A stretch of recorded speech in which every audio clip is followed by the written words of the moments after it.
Hoje vamos tratar de aspectos relevantes da Previdência Social. Aí você pode falar assim, mas Previdência é coisa federal, por que o vereador, o líder comunitário de um município tem que entender de Previdência? Ora, é importante conhecermos nossos direitos e obrigações, é importante sabermos planejar o futuro, podemos contribuir, nós como líderes, para a educação previdenciária das pessoas, orientando também a inclusão previdenciária.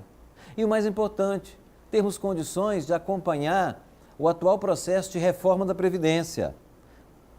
Na data de hoje, já foi apresentada uma emenda constitucional que pode alterar profundamente a Previdência.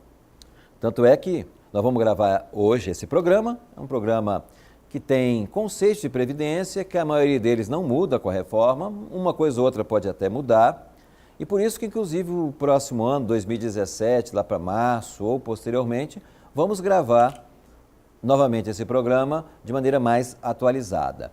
De qualquer maneira, os conceitos que passaremos hoje são fundamentais para você entender um pouco sobre Previdência. Qual é o nosso sumário de hoje? Vamos falar sobre a Previdência Social e seus regimes, público, privado e assim por diante. E vamos tratar de dois temas. O regime geral de Previdência Social, que é que a maior parte do Brasil, dos trabalhadores do Brasil participam, e também do regime próprio de Previdência Social, que tem município que tem regime próprio, e você como vereador tem que conhecer e tem que fiscalizar. Mas o que é Previdência Social? Previdência pode ser definido como um sistema que visa garantir proteção durante os períodos em que alguém não irá ou não possa trabalhar, seja por idade, por tempo de contribuição, por doença, por gravidez, por falecimento do segurado, por prisão. Inclusive, essa parte de tempo de contribuição é algo que a reforma tende a acabar. Mas a Previdência está contida dentro de algo mais amplo, que é conhecido como Seguridade Social, que está inclusive em nossa Constituição. O que é o direito à seguridade? É o direito à saúde, assistência e previdência. Qual a diferença de um para outro, de saúde, assistência e previdência? Aqui não estou dando aqui, quero falar a diferença prática. Na prática você sabe o que é saúde, o que é assistência, o que é previdência. Mas juridicamente, qual a diferença de uma para outra?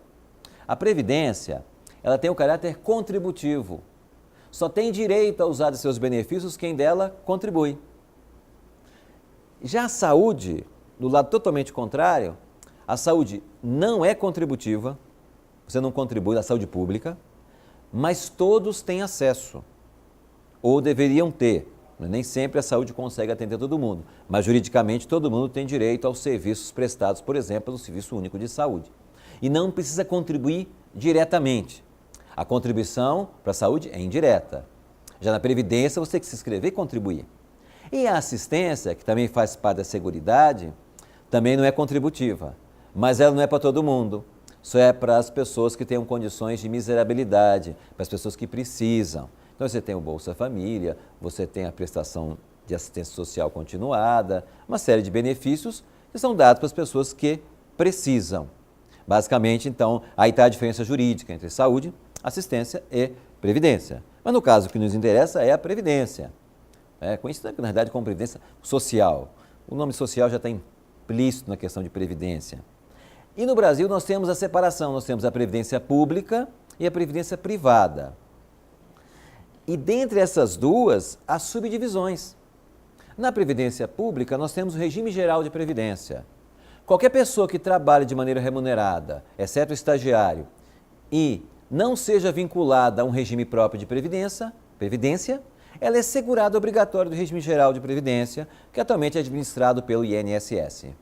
Já o regime próprio são para os servidores públicos, cujo ente público, prefeitura, governo, a União, tem instituído um regime próprio.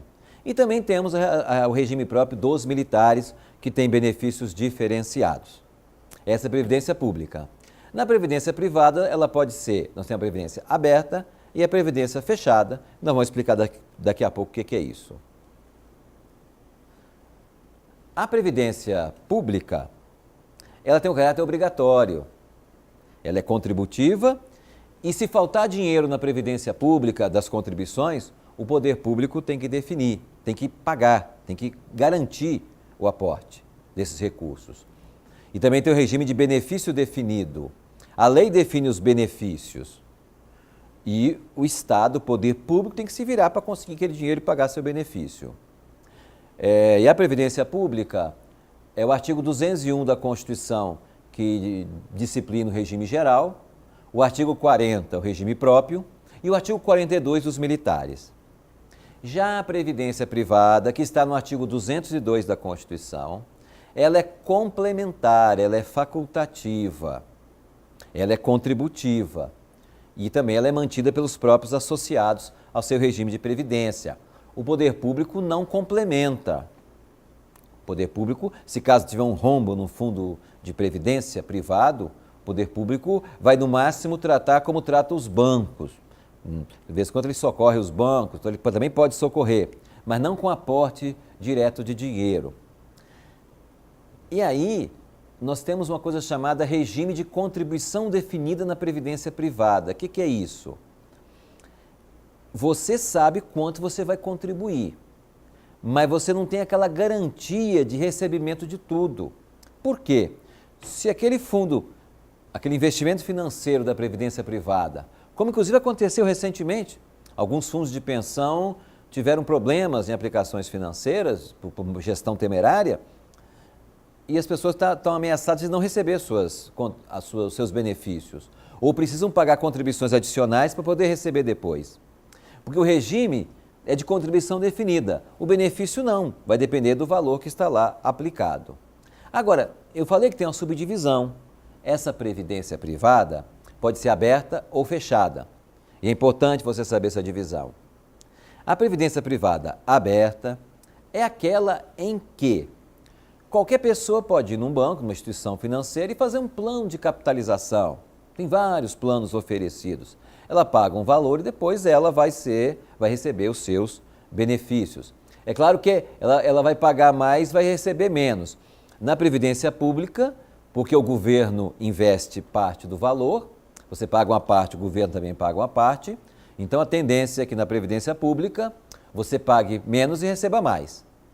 Mas na Previdência Privada não, você só vai receber aquilo que efetivamente você contribuiu. Se você der sorte que as aplicações financeiras rendam mais, você pode até ganhar um pouco mais. Aberta, qualquer pessoa pode participar. Já a fechada é aquela que é feita, são fundos de pensão, geralmente em grandes empresas, públicas ou privadas. Por que isso? Porque existe uma coisa chamada limite do regime geral. Quando você é do regime geral de previdência e você ganha acima de 5.100 e poucos reais, mais ou menos, acima disso você nem contribui com a previdência nem você tem direito à aposentadoria acima desse valor. Nas grandes empresas que têm funcionários, empregados, ganhando mais do que isso, então até esse valor a pessoa contribui com o INSS e acima disso com o fundo de pensão, de maneira facultativa. Ela não é obrigada a se inscrever naquele fundo de pensão. Então, mais ou menos isso aí é para vocês terem uma diferença entre a Previdência Pública e privada, e dentro da Previdência Privada, aquela que é aberta ou fechada. Agora, então, vamos falar um pouquinho do regime geral de previdência. E quando nós pensamos em regime geral de previdência, nós pensamos o seguinte, é um regime que é das pessoas que trabalham na iniciativa privada. Bom, essa resposta está certa, realmente. Quem é da iniciativa privada, empregado, patrão, autônomo, ele é o regime geral. Mas tem agentes públicos que também são do regime geral. E quais são eles? Aquela pessoa que exerce exclusivamente cargo em comissão. Por exemplo, você que assessora um vereador e não é servidor público concursado. Você vai contribuir para o INSS. E quando se aposentar, também vai se aposentar pelo INSS. Empregado público. O que é empregado público? Aquela pessoa que é seletista dentro de gestão pública. Seletista dentro de autarquia, do poder público. E, em regra, são seletistas também nas empresas públicas, Sociedade de Economia Mista, o Banco do Brasil, a Caixa Econômica, a Petrobras. Aqueles trabalhadores lá são públicos, entram para o concurso, mas são empregados públicos, regidos pela CLT, e também vinculados ao regime geral de previdência, não ao regime próprio. pessoas que têm contratos temporários, professores, médicos e outros trabalhadores, que o poder público contrata de maneira temporária, também são vinculados ao regime geral de previdência. Olha, temos até servidores efetivos no regime geral. No Brasil, a União tem regime próprio, todos os estados têm. Mas os mais de 5 mil municípios, no Brasil, pouco mais de 2 mil municípios que têm regime próprio de previdência.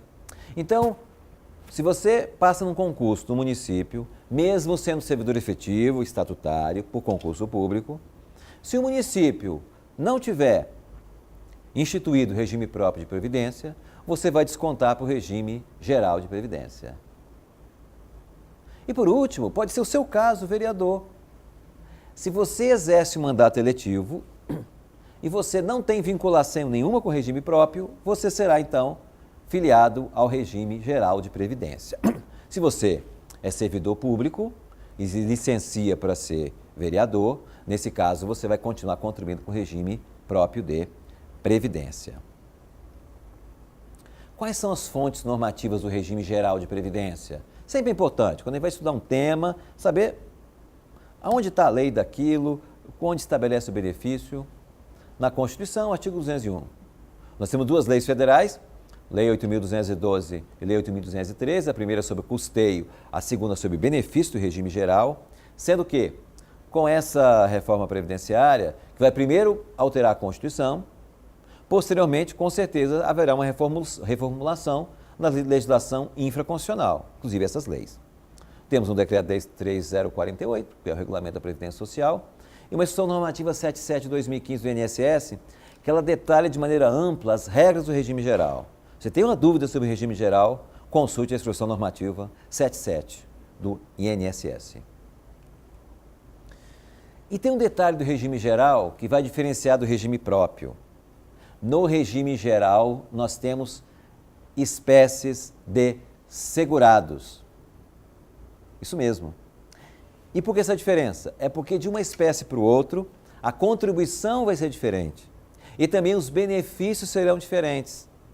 Nem toda espécie de segurado tem todos os benefícios. Então nós temos o empregado doméstico, contribuinte individual, trabalhador do avulso, segurado especial e segurado facultativo. Falaria rapidamente de cada um.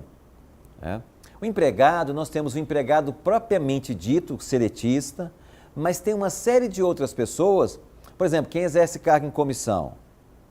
Ele é o estatutário, mas ele, para a Previdência, ele é do regime geral. E lá ele entra como empregado fosse, só para fins previdenciários. Para fins trabalhistas, ele não é empregado, ele é estatutário. E, por exemplo, estagiário em desacordo com a lei. Uma empresa contrata o estagiário, mas não está regularizado. A pessoa talvez não é estudante, não tem supervisor, não tem autorização da faculdade ou da escola. Se o estagiário não tiver regularizado, o Ministério do Trabalho e a Justiça do Trabalho pode exigir o vínculo trabalhista e também previdenciário como empregado. Se você é vereador eleito, você não é vinculado a nenhum regime próprio, você vai ser o quê? Do regime geral. E lá você vai estar na categoria de empregado, embora você não seja um seletista. Empregado doméstico, hoje a Lei Complementar 150/2015 praticamente igualou, embora as contribuições ainda, a contribuição do empregado doméstico é menor, que é a pessoa que presta serviço à família, de natureza contínua, mas que não tenha, a família não use o empregado doméstico para ter lucro. Usa o empregado doméstico para trabalho doméstico. Então, nesse caso, ele vai ser enquadrado e vai pagar e vai ter direito aos benefícios do empregado doméstico em termos previdenciários. O contribuinte individual, na realidade, o que a gente chama de autônomo, embora nem todos seriam autônomos. Autônomo é uma das categorias. Você é empresário, dono da empresa, por exemplo, você não é empregado, mas você contribui para a Previdência como contribuinte individual.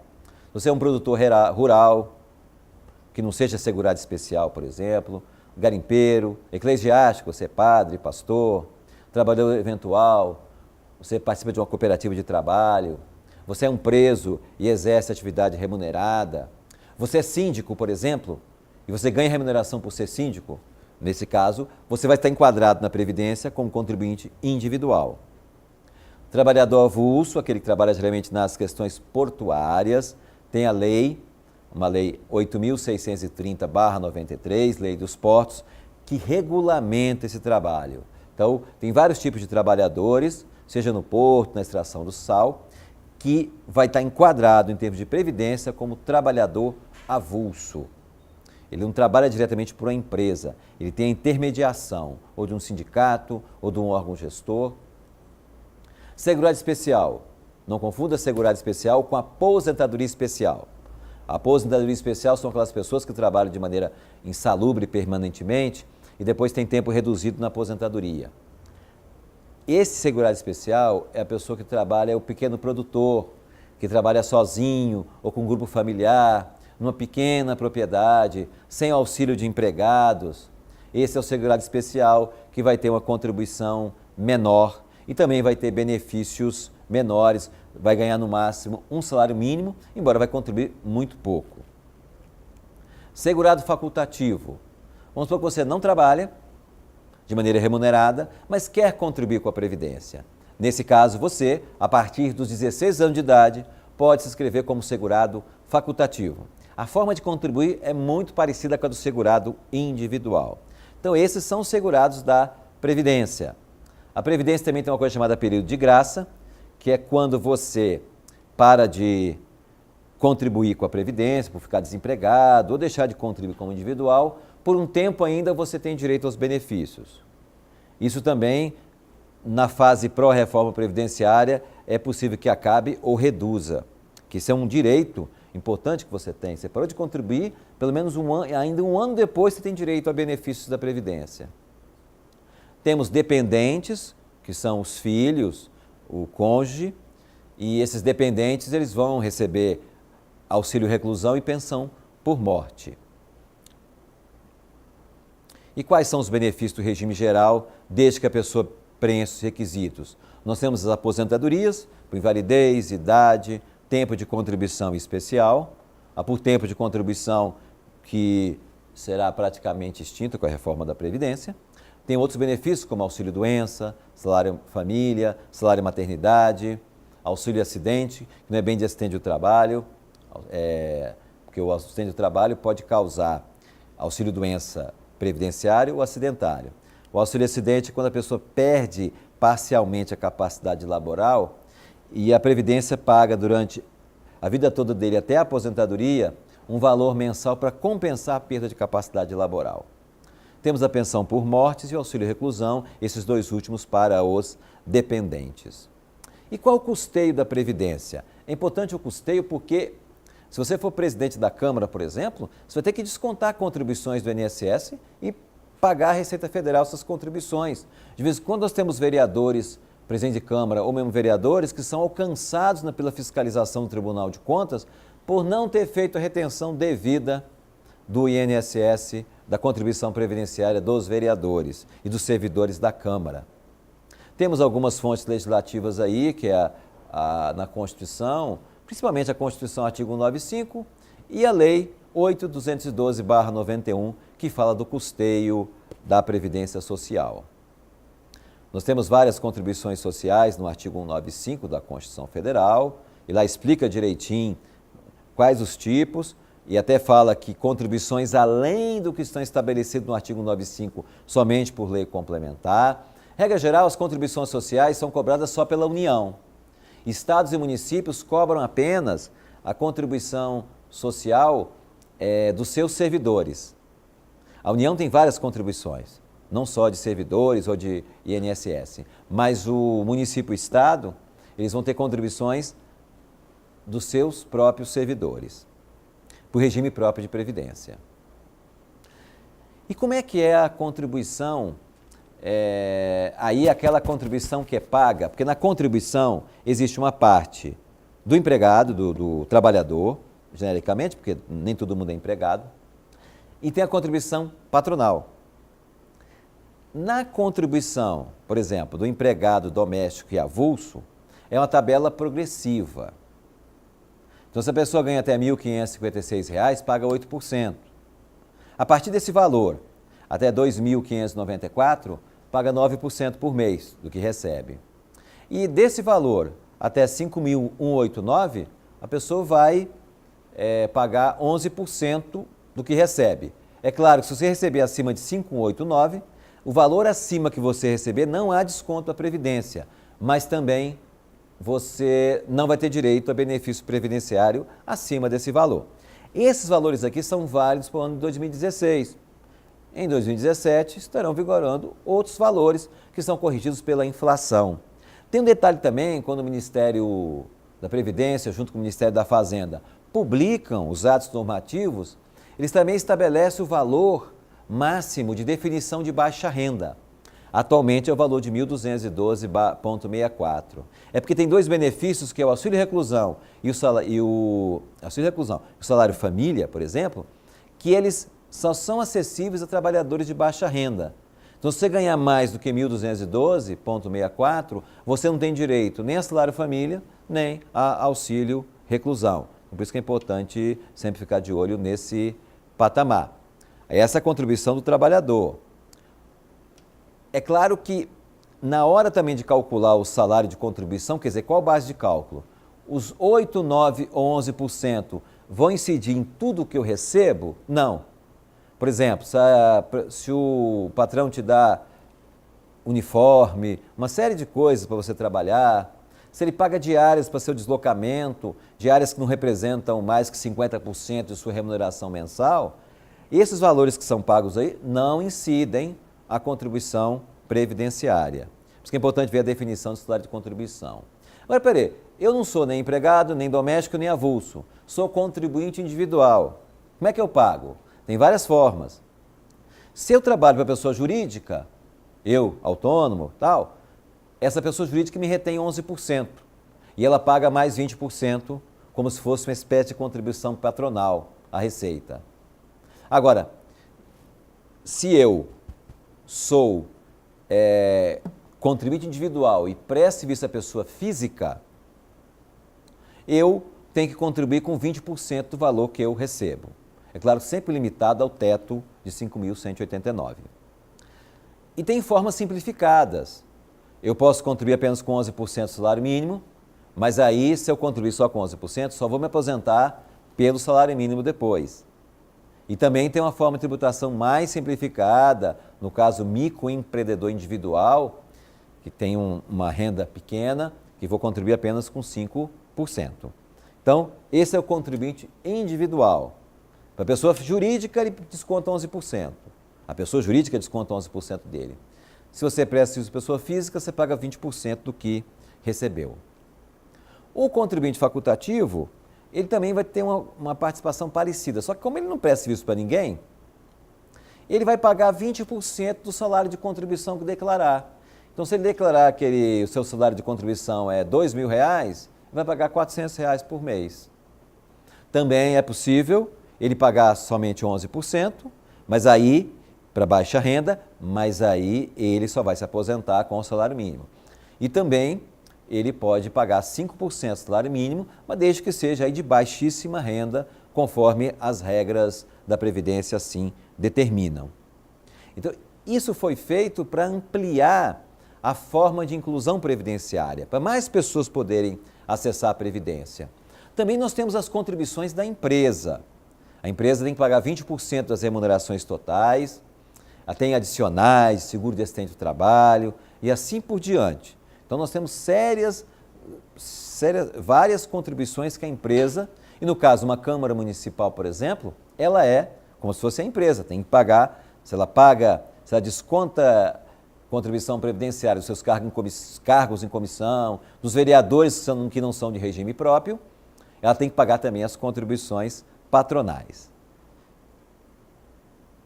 Aqui eu coloco, tem algumas siglas assim, né, que existe, por exemplo, o CNIS. Dessas siglas todas que nós temos na Previdência, a última que eu coloco é importante, o Cadastro Nacional de Informações Sociais, o CNIS. Cada pessoa que é filiada ao regime geral de Previdência tem esse cadastro no INSS. Você pode até consultar o INSS para saber se seu cadastro está atualizado. Se ele estiver atualizado, quando você for requerer um benefício, o seu benefício sai mais rápido. Talvez só vai demorar se depender de perícia médica. Naqueles benefícios, como é o caso da aposentadoria por idade ou tempo de contribuição, que não exija perícia médica, o seu benefício sai em menos tempo, porque as suas informações já estão cadastradas nesse CNIS. Agora, se não tiver, você tem que levar suas guias pagas e tudo para atualizar esse cadastro. Falamos até agora, então, sobre o quê? Regime Geral de Previdência. Agora vamos falar um pouco, muito pouco, sobre o regime próprio de previdência, que é aquele regime que vai ter na prefeitura, no governo do estado, na União, não em todas as prefeituras, mas na maioria pelo menos. Na maioria não, desculpa, porque realmente são 5.000 e poucos municípios, menos da metade dos nossos municípios tem regime próprio de previdência, que são dos servidores efetivos. E um detalhe, até a emenda 20/98, esse regime de previdência do servidor não era contributivo. A pessoa trabalhava na prefeitura, no governo do estado, na União. Quando se aposentava, ela continuava na folha de pagamento. E com isso foi dando um déficit enorme, porque não havia contribuição. Existiam alguns institutos ou caixas de assistência, mas eram mais destinados a pagar, a custear serviços de saúde e também pensão para os dependentes. Mas hoje, então, temos um regime próprio de previdência contributivo, isso após a emenda 20/98. E ele é gerido no município, tem que ter um órgão gestor único, município, estado, União, pode ser por administração direta, quando é criado um fundo de previdência e é uma secretaria ou subsecretaria, ou, o que é melhor, quando a prefeitura ou o governo do estado cria uma autarquia previdenciária, chamada geralmente de Instituto de Previdência. Mas tem várias regras a serem seguidas e você pode fiscalizar até para o sistema ter saúde financeira. Primeiro, a contribuição do servidor do estado e do município, ela é no mínimo a contribuição do servidor federal. Então, se o federal paga 11% da sua remuneração, o município tem que cobrar também 11%, o estado também. Se a União aumentar para 14%, o estado e o município têm que aumentar também. Isso é um ponto. A contribuição patronal, que é do ente público, pode ser do mesmo valor ou até o dobro. Isso vai depender, o cálculo atuarial, que vai determinar qual é o percentual dessas contribuições do servidor e patronal. Mas espera aí, que nome é esse cálculo atuarial? É o seguinte, as regras dizem que o regime próprio tem que ter equilíbrio financeiro e atuarial. O que é equilíbrio financeiro? A cada ano, cada exercício, tem que estar alocado, tem que ter os recursos para pagar. Mas isso somente não adianta. Ele tem que ter equilíbrio atuarial, que é um equilíbrio de longo prazo. E há um detalhe aí. Quando eu tenho um orçamento de um serviço que é previsível, eu consigo, vou fazer uma obra, uma construção, criar um tipo de serviço, eu consigo mensurar mais ou menos o orçamento e aquilo ser executado. Agora, quando eu administro um plano de saúde, uma empresa de seguro de vida ou um fundo previdenciário, eu não tenho exatamente a ideia de quando as pessoas vão ficar doentes, vão se acidentar, vão falecer, ou mesmo vão se aposentar. Não há uma ideia. Então, nesse caso, assim como plano de saúde e seguros, na Previdência eu recorro a um cálculo complicadíssimo chamado cálculo atuarial, que vai pegar os dados de IBGE, de mortalidade, de expectativa de vida, também vai analisar em cada município o perfil dos seus servidores, tempo de contribuição, idade, vários fatores aí, que vai dizer quanto é que o município tem que ter em caixa para bancar as aposentadorias futuras. Então esse que é o cálculo atuarial, é importantíssimo. Previdência você não analisa só o momento atual, você analisa o momento futuro. Vai ter que pagar 30, 40, 50 anos aquele valor. Esse ponto é importante. Também tem um detalhe, o regime de previdência, ele tem gastos administrativos. Ele tem que se organizar. O Instituto de Previdência tem que pagar aluguel, seus servidores, para fazerem a folha de pagamento dos aposentados, tem que analisar a concessão. Então, ele tem gastos administrativos. Só que esses gastos administrativos são limitados. Então, o município só pode gastar 2% da receita do ano anterior, o limite de gasto com taxa de administração é de 2% com o valor pago no ano anterior com a folha de pagamento de ativos e inativos que o ente público tenha. Então ele pode gastar até 2%. Pode gastar mais com isso? Pode, desde que não use recurso previdenciário. Porque é o seguinte, o recurso previdenciário que vem das contribuições patronais, dos servidores, de outras origens de ordem previdenciária, só podem ser gastos para pagar benefício. Mas desses valores previdenciários, ele pode usar para suas despesas administrativas do Instituto, mas desde que limitado a 2% do que ele gastou no ano anterior com folha de pagamento. Outro detalhe que é importante vocês fiscalizarem também, que o Instituto tem que investir o dinheiro financeiramente, tem que fazer investimento financeiro, mas deve ser feito nos termos de resolução do Conselho Monetário Nacional, né? Sempre há o risco de aplicações temerárias. Deve ter também um conselho administrativo, um conselho fiscal, com representação tripartite, servidores, aposentados e administração. Se o município descumprir as regras previdenciárias, quer dizer, der benefício acima do que pode dar, aplicar indevidamente, ele fica sem as transferências voluntárias, porque ele perde uma coisa chamada Certificado de Regularidade Previdenciária, CRP. Então, é importante, você não pode deixar o Instituto de Previdência conceder benefício a mais, não. Se o governo federal descobre, ele corta as transferências voluntárias, o município perde dinheiro de convênios, de parcerias que ele tem com o governo estadual e federal. E quais são as possíveis irregularidades no regime próprio de previdência? Já falei aqui algumas. Aplicação financeira temerária, concessão de benefício indevido, cálculo indevido de benefícios. O governo municipal, estadual, federal não repassa as contribuições dos seus servidores e a patronal para o regime de previdência. Então, são várias irregularidades que vocês podem fiscalizar. E aí, como toda matéria jurídica, há a fonte normativa. E no caso do regime próprio, colocamos aqui uma pirâmide para mostrar para vocês um pouco do grau de importância de cada uma. No topo do nosso ordenamento jurídico está a Constituição Federal. E lá no artigo 40, conjugado com as diversas emendas constitucionais, são os fundamentos primordiais do regime próprio de previdência. Depois nós teremos as leis federais, que são normas gerais, a Lei 9717/98 e outras leis, e também resoluções e normativas do Ministério da Previdência Social. Esse arcabouço federal aí é um arcabouço normativo que tem que ser seguido pela lei local do regime próprio. A lei estadual ou a lei municipal que disciplina o regime próprio tem que seguir esse arcabouço aí de normas gerais federais no tocante à Previdência. E abaixo da lei local do RPPS, teremos aí os normativos, decisões de conselhos, decretos, regulamentações. Então essa aí é a fronte normativa. Primeiro a Constituição Federal, depois as normas gerais federais, depois a lei local e depois os regulamentos locais. Importante obedecer esse detalhe. Quais são os benefícios previdenciários? Praticamente os mesmos do regime geral, as aposentadorias, a pensão por morte, o abono de permanência. Aqui, no caso do benefício previdenciário, auxílio-doença, por exemplo, e salário-maternidade, nem sempre é o Instituto que paga.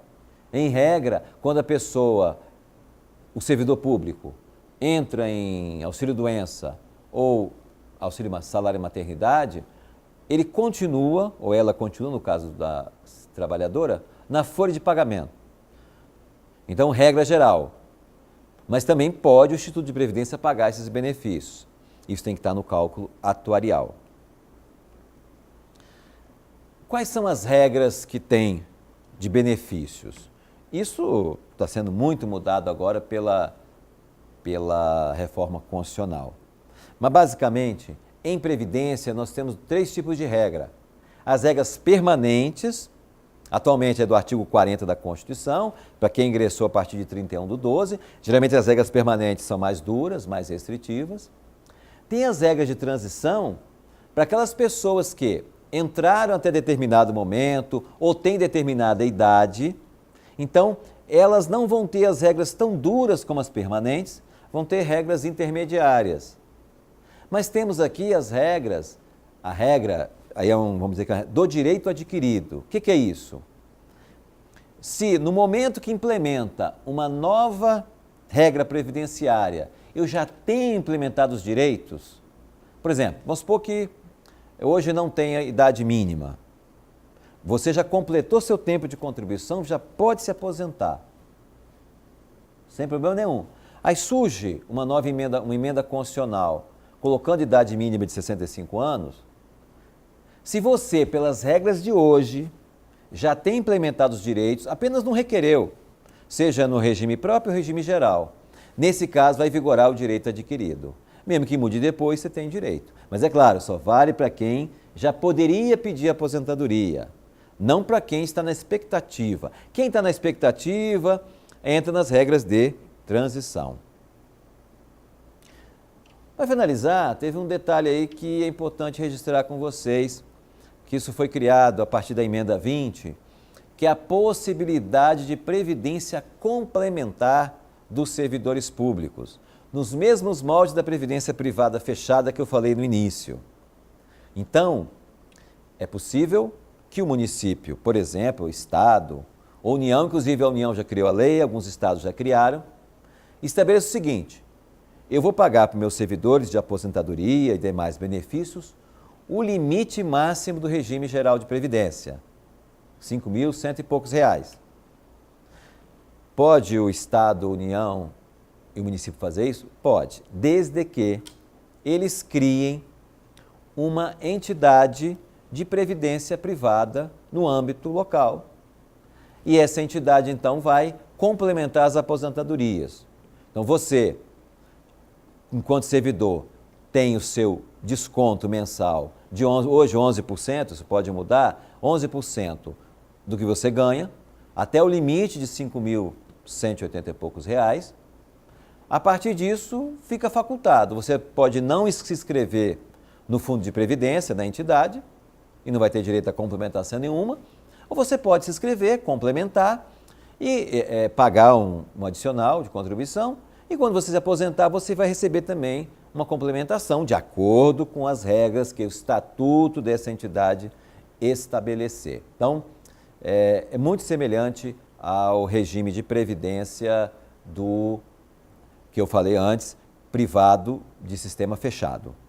Agora, o detalhe é o seguinte: não é o poder público chegar e baixar uma lei, olha, só vou pagar até R$ 5.180 e poucos reais. Nem assim não. Quando ele fizer a lei, a partir do momento que ele implementar efetivamente, não adianta só fazer a lei, tem que implementar essa entidade de previdência privada fechada, a partir do momento que ele implementar, quem entrar no serviço público daí para frente vai ter então que estar submetido a essa nova sistemática. Ele só vai pagar para o regime próprio até 11% de R$ 5.100 e poucos reais, o limite do regime geral hoje, esse valor muda a cada ano, e o complemento ele poderá ou não se inscrever. Agora, quem é servidor anterior a isso, ele continua com o direito de se aposentar pelas regras anteriores, pelos valores integrais, pode até aderir, mas aí é totalmente facultativo. Alguns estados primeiro a União já fez uma lei, já criou a Lei 12.000, quem quiser entender um pouco melhor de Previdência Complementar de Serviço Público, acesse a Lei Federal 12.618/2012, ela instituiu e a partir de 2013 ela já criou 3 entidades fechadas, uma do Executivo, outra do Legislativo, outra do Judiciário. E também alguns estados já instituíram, e no Espírito Santo foi instituído pela Lei Complementar 711/2013. Desejo aqui um bom trabalho a todos e todas que se dedicam no seu dia a dia à construção da justiça social, e construir uma boa previdência é um caminho para isso, mas devo falar que é muito desafiante.